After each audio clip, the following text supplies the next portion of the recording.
Costume change. That too. A woman named Phyllis Segura made these, designed these shirts, and this is, and through Louise's help, she got me in contact with her, and this is, I got the last Ira broad shirt. Wow. I know. You You know what? I sweat so much anyway. Ase kakisugi yo.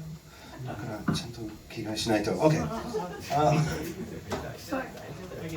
God, there was a point in the first part where one of the poets was reading about dreams, and then your music just evoked this very dreamlike atmosphere, and it was amazing.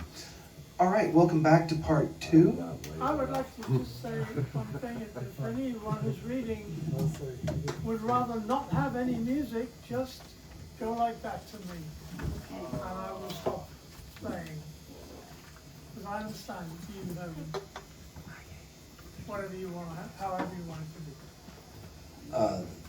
Good one. And apologies again. I did get the bios all lined up, and I thought I had them here. Screw them up. Well, okay. Moving on. Welcome back to part 2. Halftime's over, and I would like to introduce again Danny Rosen. Please come on down. Thank you, Taylor. And Kaz, thank you. Cool to be here. I just want to begin with a poem that's not in this book, but this is another book by my old pal Jack Mueller, who is probably the main reason that I started Lithic Press. This is the Buddhata Manifesto. There's a few copies of it up there. Anyway, in another book, Jack has a poem that goes like this. You will never understand me. I will never understand you. Love starts there.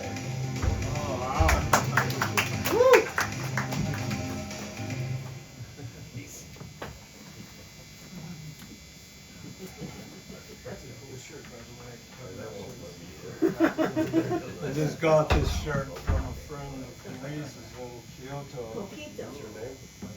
Poquito. I'm going to just read one poem by Ira from The Wizard, and one poem of mine afterwards. And I'm not going to read the entire poem called the Stauffenberg Cycle, which is a poem Ira wrote about a number of things, including the attempt to assassinate Hitler during the latter part of the war. And on my birthday. There we go.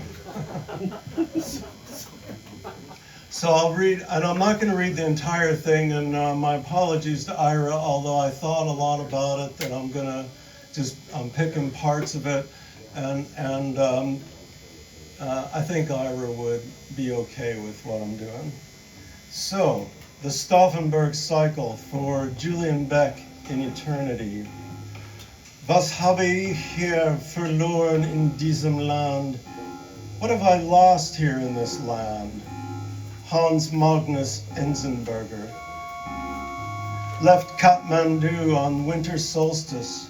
Arrived Munich, 10:30 a.m., December 22, 1977. Arrival. Hermann Göring screamed at me, demanding 1 Deutschmark for the use of a pushcart at German customs. He muttered to himself, abashed, when I told him to shove it up his ass. 10 years too late, a monument. 23 December.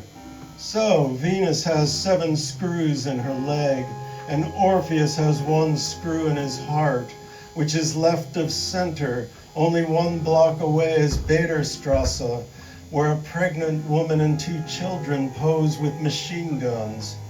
Can there be humor in terrorism? Will the first X over the picture of Wackernagel spread over the undisguised faces of Europe?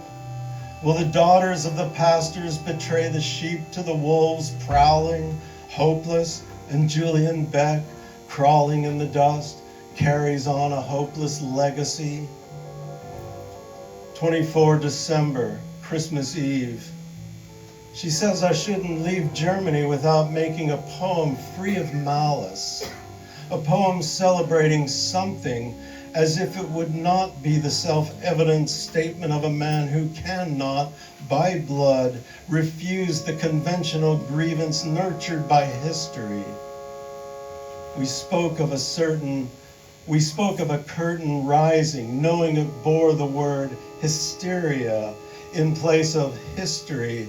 And of course, there were always those same fat figures making their vulture songs on the currency of greed. And so I willingly accept the pain and guilt, not on knees, but on feet of gold, and know that there is a flame yet unignited, a laser staircase on which such gods might ascend to strains of glory Kriemhild never dreamed of, but then awake to these extra-cerebral knots of nostalgia and the thrilling fear suspicious of what awaits a single Parsifal in a world careless of horses, still in love with Klingsor, tied to an impossible past and a lust for survival at any expense. They schlepped their corsages of approval from Bahnhof to Bahnhof. Night of the 25th, Christmas. A Mad Hatter's meeting with Otto, Joachim, Wolfgang, Amadeus, and Thomas tearing apart a half-Jewish chicken. December 26th. Better to be carrying bananas in Africa than to be the god of Europe. 27th December. Der Ruhm der Welt ist wie Winderauschen, das bald von Herod, bald von Dorter kommen, den Namen mit der Richtung Fleck zu tauschen. Dante, Purgatorio 11:100. The glory of the world is like the rustle of the wind, which coming first from here, then from there, usually confuses the name with the judgment. For here is the song you have been waiting for, O brother. Here is the song of your sirens screaming in the night, and now without understanding. This Wunderpanzer is the doom of your heartland. Better let your armor down. Wilhelm Reich may be dead.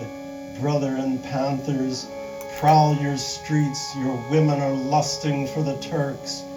Brother, and your men are full of fear. Your winning was always your losing, brother, and your losing was no losing, brother. O heirs of Hagen and black leather, be undeceived by the wet tongues of your dogs. It is time to celebrate your own mongrel longings, brother. Time to love the terror you left to your children. For they are your only hope, brother. Sons and daughters of a cowardly despair, the arbiters of justice, they bring you the truth you could never bear. I tell you, Hitler is alive and feeding fish in the Ganga. Ira Cohen, Jew, Hakim Khan, Sufi, Abdul Irawadi Gin, Naga, watchful deer priest, Colonel Klaus Graf von Stauffenberg, 1907-1944, Chief of Staff of the Reserve Army. Woo!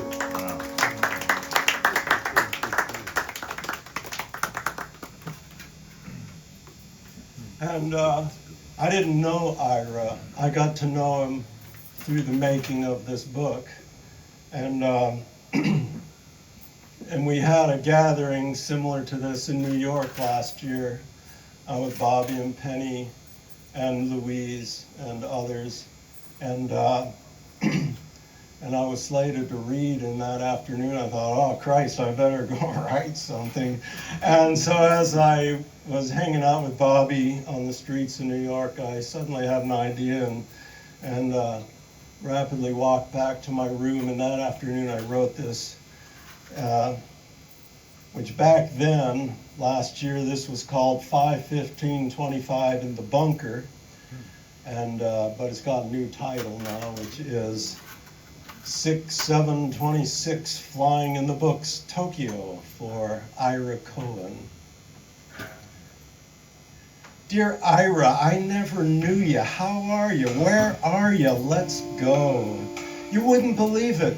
They elected the lion again. Flaming jowls, skewing voters, breaking necks in the fields, jolly and afraid for the demons we know. Take down walls, make good neighbors. They warned us, Ira. You, your friends, the streets, the eyes, brains, thoughts, memories, electric firings, the red ribbons lighting up the sidewalks with big plans, expansions, extensions, evaporations in the ether sphere, planning the unplannable, imagining the unimaginable. Plant the device, set the timer, pull the pin. Colonel von Stauffenberg has failed again. The great plots fail, and still you plot and plot, the way of art, the way you gather great gatherings, the way you reel them in. Ira, was that you? Or was it Superman, seen by a young Jewish boy in Mount Airy, looking out the window brick, pondering past the end of the block, into the woods, above the trees? Your face appeared in the clouds, over the hills, in the pews, squirming, almost dying, bursting, almost squirming, laughing, bursting, wearing a cape, finding my ears. Your eyes said, everything is cat toes, everything is cat toes. You got the ticket, you sent the dragon up the minarets, writhing over Ethiopia.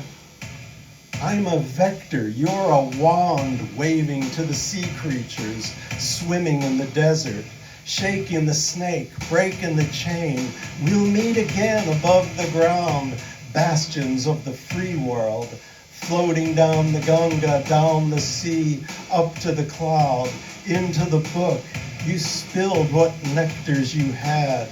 You drifted, you turned, you said, my child, it is by the imagination we live. Thanks a lot.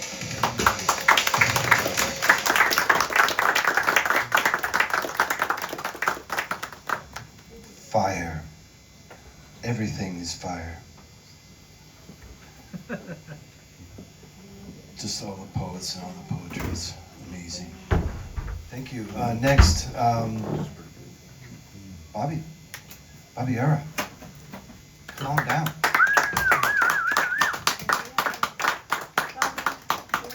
Oh, shoot.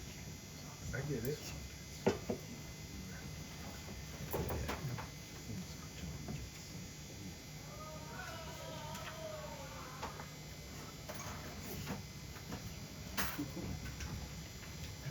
I'd like to also mention that this book, Ira spent 4 months with his friend and an editor, Jordan Zinovich, and they spent these 4 months making this book in 2006, but the book was never published, it never found a home. So the book that Danny and I made is the same book that Ira had worked on. It's just, hopefully we might have improved it a bit, or I think it's a book that Ira would have been proud of, because he didn't get enough recognition in his life. He was a major figure, and wherever he went, either he created a scene or he became part of the literary scene, the creative scene. He just had that mojo about him that he was an artist through and through. So this morning, Taylor sent over a poem that he had dedicated to me and a girlfriend, Naomi Wright, who's in heaven. but and I had forgotten that he wrote it, dedicating it to me, because Ira and I traveled together on this one. It's between Newcastle and London, but we traveled in Amsterdam. We were in Amsterdam together, and we were in Australia. And anyway, this is a poem that he dedicated to us while he wrote it after we had been on the train. And this is for Robert Yarra and Naomi Wright. Between the heroism of the outlaw and the weightlessness of death, I dream on the train of things so evanescent I can't record them any more than an old clown can remember his triumphs or that place out of this world and without a single belvedere. Between our point of origin and our destination, we wish for middle names worthy of our aspiration. My dream is a cloud seeking to avoid rest when daylight fades in the arms of another. Passing the wreckage, we enter the tunnel and discover the light on the other side. This hieroglyphic souvenir, like the hotel key in my breast pocket, signals the end of our journey. Let us not forget to drop it in the mailbox of lost things. And this was on the train from Newcastle to London, July 12, 2003.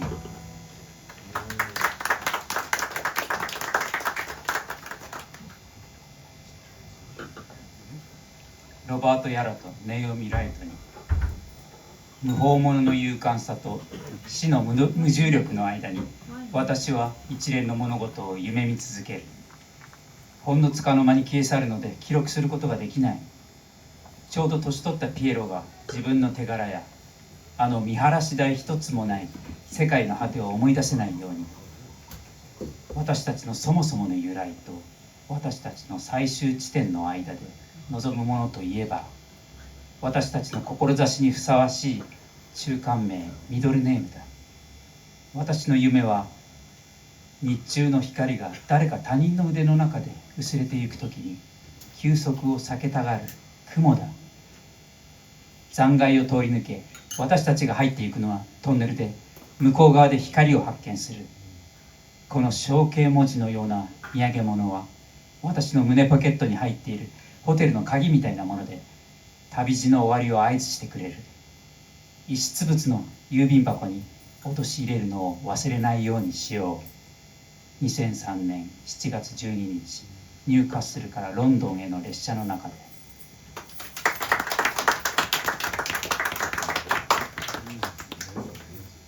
And the last poem I'll read is a poem that Ira wrote for Valley Myers. If you don't know who Valley was, she was an amazing Australian artist who I met at the Chelsea Hotel in 1983. I was introduced to her by the beat poet Gregory Corso, and we became great friends. And she and Ira they loved each other very much. Valley, you could never say the word love. You couldn't say I love you. She didn't like that word. She thought, what is love? Love is caring. But she and Ira really did love each other. And Ira always said he wanted to marry her, not for any kind of any reason that marriage usually is entered into, but because he thought if they got married, because they were such extraordinary people, that they would have the biggest, best wedding party of ever. And when Valley died, she had asked me before she died to spread her ashes in a boat in Australia with about 30 of her friends, and Ira came with me.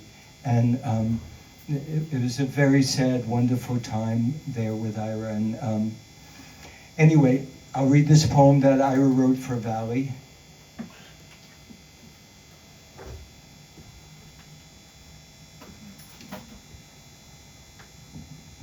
Poem for Valley.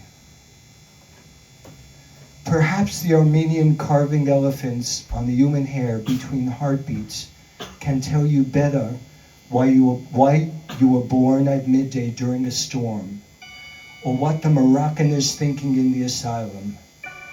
Perhaps he can tell you why the best sailors can't swim, or how to freeze two perfect tears on the Chinese face. Perhaps the fox holding an egg in her mouth can tell you better how red conquered the rain, or how the blue line curves around the nipple. And I am sure that the hound knows better the meaning of the maidenhair fern, or the secrets of lavender under pillows. But only the harpooned whale can tell you as he turns, rising to the sun, how much he hates your blue-green eyes, how much a whale's heart weighs when it is finally undone. Thank you.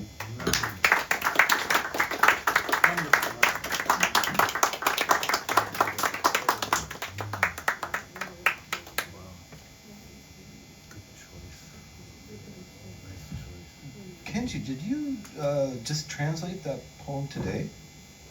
Wow. Great. Oh, I think this will be our last performer this evening. Everybody welcome Penny Arcade.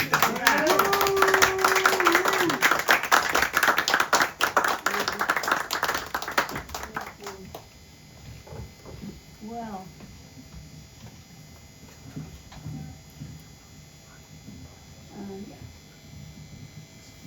yeah. Well, yeah. Like actually right here. Well, it's such a beautiful gathering of people and so metaphysical. I wish I spoke Japanese. What a pity. What a pity. What a pity I don't. I taught you kanpai. You taught me kanpai. Just say kanpai. And I can say, Oriwa omoshiroi.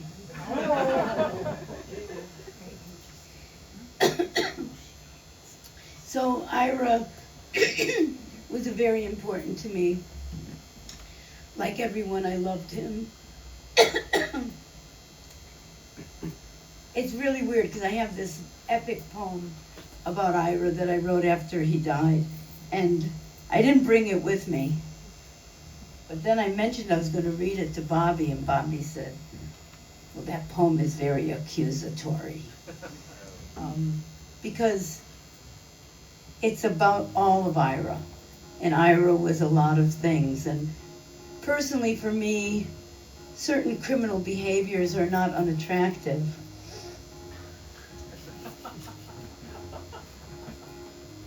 So let's see, I'm going to do this. This is from, I do performance, I do theater based on my poetic practice.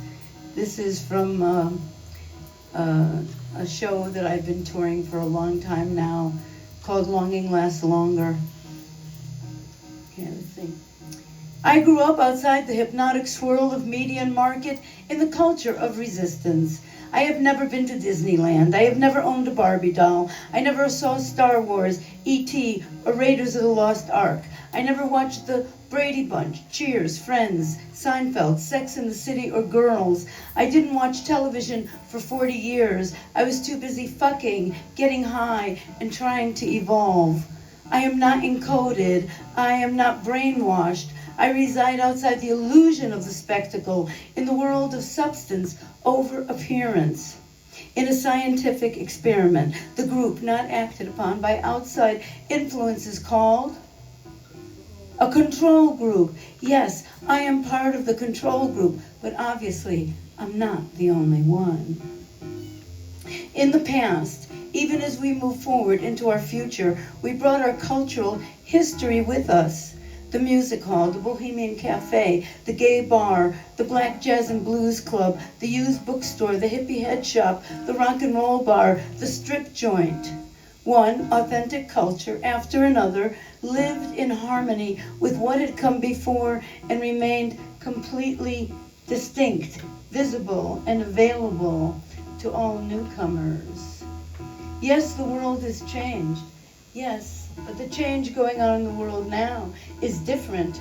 This is a change that destroys authenticity. This is a change that erases history. This is a change that creates cultural amnesia. And out there, the wounded spirit of our cities is crying out, and we are filled No, not with nostalgia. No, we are not filled with nostalgia. Nostalgia is what they accuse us of when we try to point out what's being lost culturally. We're not filled with nostalgia. We are filled with longing. I make friends with places the way other people make friends with people. Maybe it's because my need for solitude and sanctuary has always been so great. As a child in my immigrant Italian mother's house, even grown up, I was never allowed to close my bedroom door or be alone for any period of time. Instead, I found sanctuary where they could not follow me. The empty railroad tracks behind my house, the black acid plateau below the dump, the jagged granite outcrop. On my way to school, every single day, I would climb up, my back against that rock, the sun in my face. We can find many things in other people, but solitude and sanctuary are not among them. No matter how kind, how non-judgmental, or even how silent. Not even a lover can hold our solitude or offer us sanctuary. Solitude cannot be shared. It can only shelter one, and we must never turn another person into a sanctuary. I know many people cannot fathom New York City as a place of solitude or sanctuary, but for some of us, for many of us, that cacophonous, scurrying, chaotic place held a holy peace. The asphalt jungle, they called it in the 1960s, boundaried by danger and risk, physical, emotional, cultural, intellectual risk. And we who needed that raw, unmapped landscape craved it with a desperation as great as the bleakness that emanated from those haunted streets. That bleakness flowed and met the desolation of our own hearts, the way the sea washes back into its tributaries. We who fit nowhere else. We who ground to the granite ignite below our feet. We who fled the myopic, claustrophobic Puritanism of America's interior, breathed free though ragged in its harsh embrace. People talk about how the world is changing, but some of us know that the world has changed forever. There are no more empty places, no dark alleys, no secret corners left anywhere. Look, New York City, it's just a tiny island. It was easy to conquer, and then the boroughs fell in behind it, and now New York City is like every other city in the world. It too has been mapped, delineated, bought, sold, branded.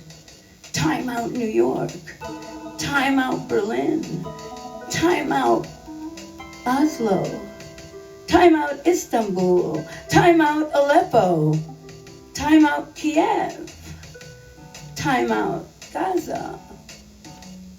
When I tell people what I miss about New York, people think I'm talking about when I was young. They think I'm talking about the 60s, the 70s, the 80s. They think I'm talking about the past, a past that's been glorified to them, like in Patti Smith's book, Just Kids. People come up to me on the street and they go, "Oh my God, you're Penny Arcade. I read about you in Patti Smith's book, Just Kids." And I say, "Well, you read my name in Patty's book." You see, they associate me with that lost glory of the 70s. But I associate those decades only with the glorious defeat of our values. You see, I've been kept underground all these years. I guess you could say I out-Ramboed Patty. I know from experience that my point of view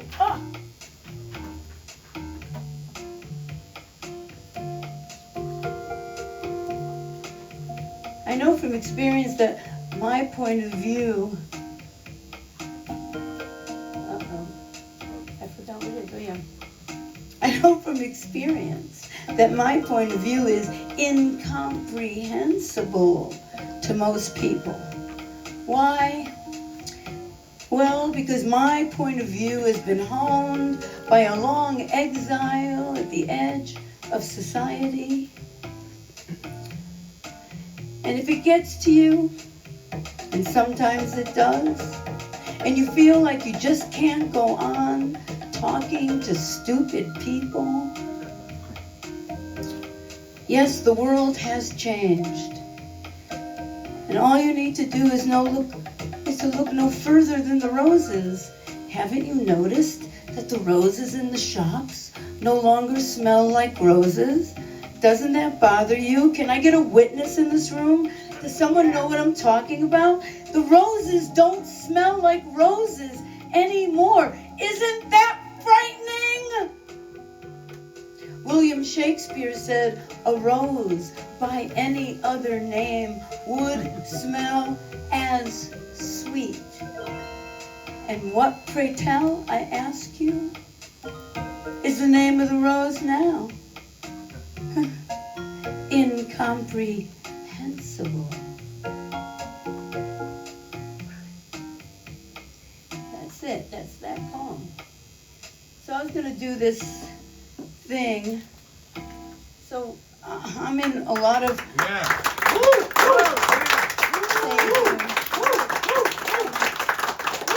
I'm in a lot of relationship with dead people. You know, I think that's one of the ways that a lot of us who are kind of isolated or feel isolated in our lives, that we identify relationships, you know, throughout history. And so what happened was I was doing a residency at this place called McDowell, which is a very supposedly prestigious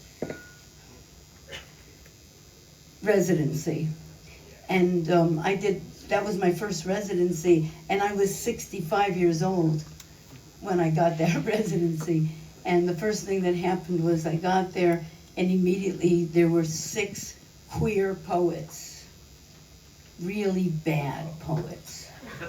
And I said, apparently not so prestigious. But I started to hear voices. They have many, many acres of land, and it's very beautiful. And I kept hearing voices talking to me. And then I realized that maybe when poets die, they go and you're louder than I am. They congregate in these places and act as inspiration. That was kind of what I thought. But then I started to be aware of this poet named Eleanor Wiley. And she was an incredibly famous poet at the turn of the century. She was like one of the first poets that went on the radio. Don't Google it, because if you hear her, you'll just be bored to death. But apparently she was the Patti Smith of 1905. And so then I found this poem of hers, and I was riding in the car, and I turned it into a song. It just happened. I just transposed. It's from a poem called Berners Street, and Berners Street is in London, and she had to flee to London because she was incredibly scandalous. She fell in love with this guy and left her husband and son and was not received any longer in society. So I'm going to do this a cappella. Is there any water that I could have, or a sip of anything? There's ginger ale. Yeah, I'll do it.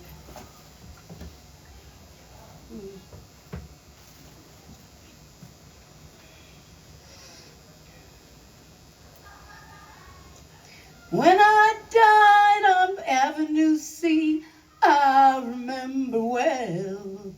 I had lights at head and feet and a pass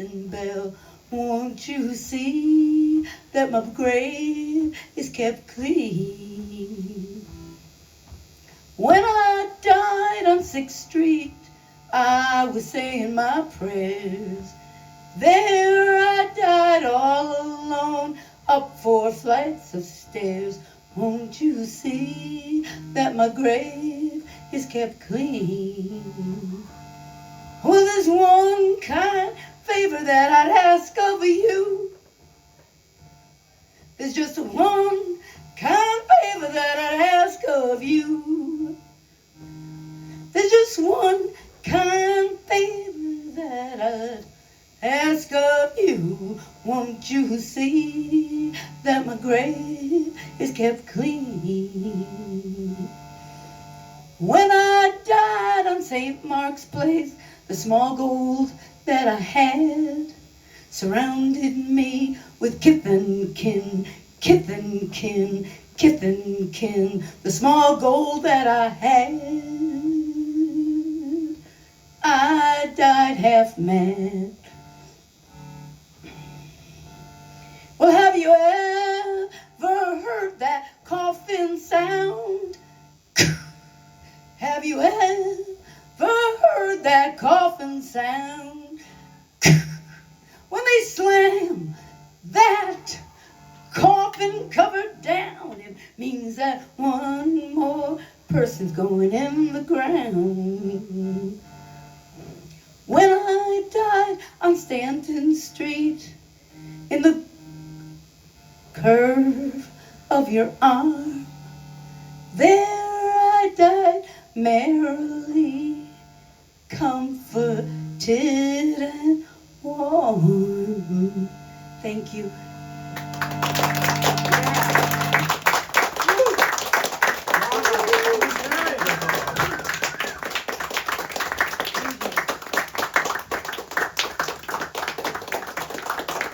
Oh boy.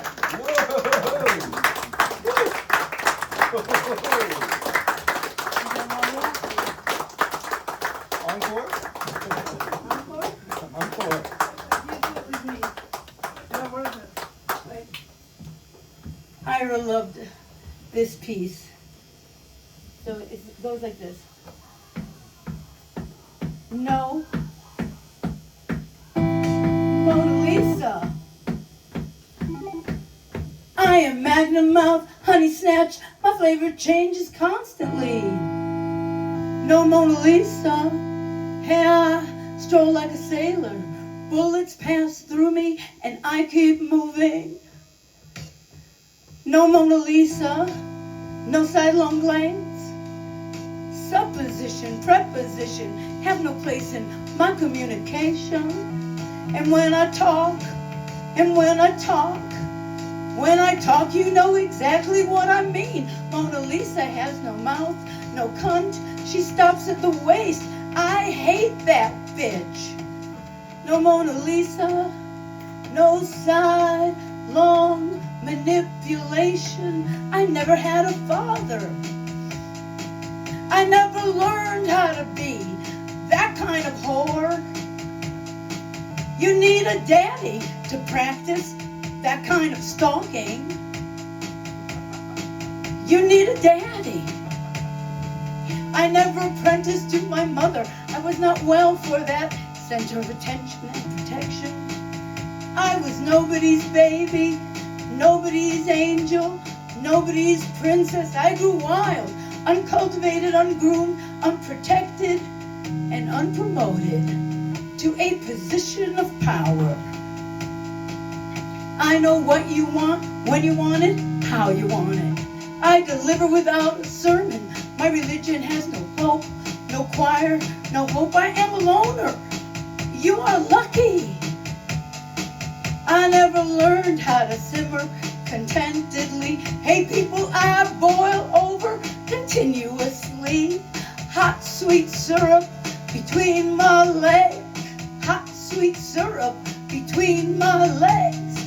Hot sweet syrup between my legs. When I'm in love, I stay wet all the time. When I'm in love, when I'm in love, when I'm in love, I stay wet all No Mona Lisa. I cannot be cataloged or dissertated. I cannot be viewed from a different angle. I cannot be seen in a different light. No Mona Lisa. No side-long manipulation. But if I have it for you, you are lucky. Well, you can take it to the track. You can take it to the bank. You can deposit it. No Mona Lisa. Mona Lisa sits, I stand. 2 lightning bolts in my fist. A crescent moon over my cunt. I don't need special light, special glass, or a smoke-free environment. I am 3D. You can touch me. I touch back, talk back, spit back, bite back. No Mona Lisa. I tell you the truth. No Mona Lisa. I am ruthless. No Mona Lisa. I am a loner. No Mona Lisa. You are lucky. Thank you.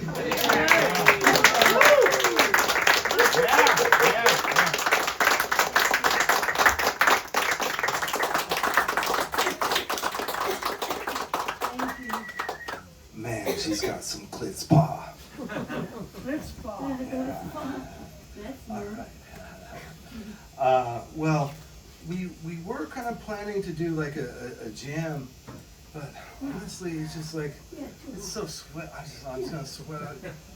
Let's just chill and talk for a little while and mingle, perhaps. I think that would be the best. And buy some books. Buy some books, buy some drinks. Support Kazu and his amazing store. Yes. Thank you so much. Buy books, buy drinks. So let me just say, I am truly moved by everyone's performance. So unexpected, everything, and it was really an honor just to get everybody together and to honor Ira as well. Yeah. And also wanted to say to Kenji Yuda, through his anthology, has really done a great job with his anthology with Terry Riley, Michael McClure, Ira Cohen, and one more. Sorry? Louise, how could I forget? Yes. And that you're continuing Ira's ちょっと宣伝にはなりますけども、後ろにっていうかこれですな。これは見本なんですけど、Yeah, I just think you're really great. いやもともとルイーズが私にどんどん詩を送ってきたのね。いやそう。2 pages, 3 pages, 5 pages, 7 pages のいっぱい来て、で結局アイラが編集した通りに並べました。So I made it just like Ira layouted it, but I just changed the font.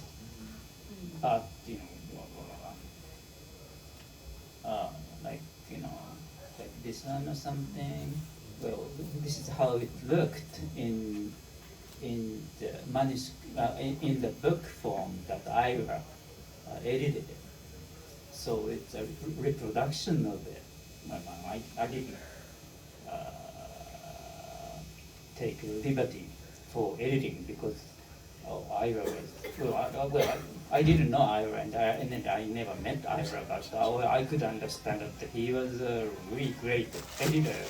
And plus, today I thought, well, today or yesterday, I felt like 日本語で言いますとね、アイラ公演っていうのはあんまり読んだことなかったんですけど、なんかじゃあ今日見つけたからみたいなのが詩がどんどん送ってくるんですよって、これはなんかくめども尽きぬような詩を多分毎日とかね、一日何個もとか書いてたことなんじゃないかなと私ね。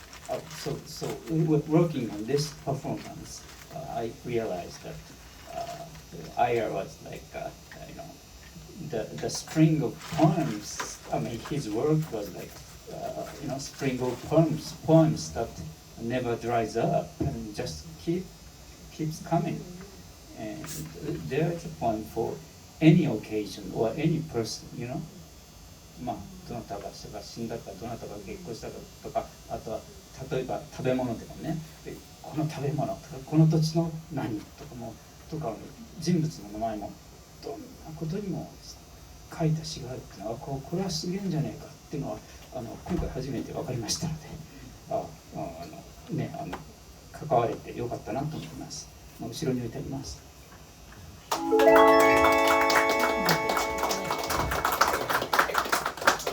Thank you for helping to continue Ira's legacy in Japan as well. For now, Om Shankar.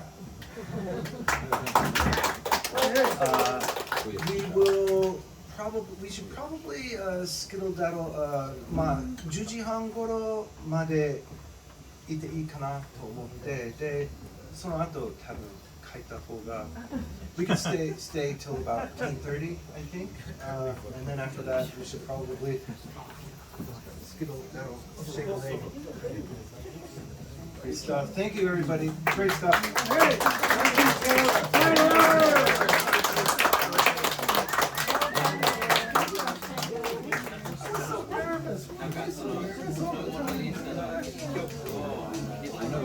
Thank you. Thank you. Just hearing you guys. テラさん。テラさん。テラさん。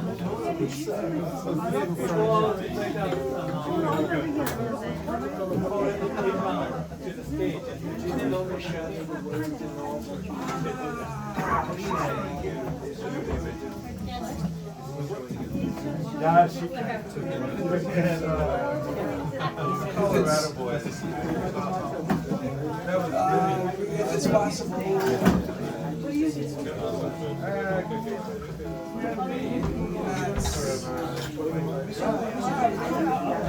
Look at a photo together in front.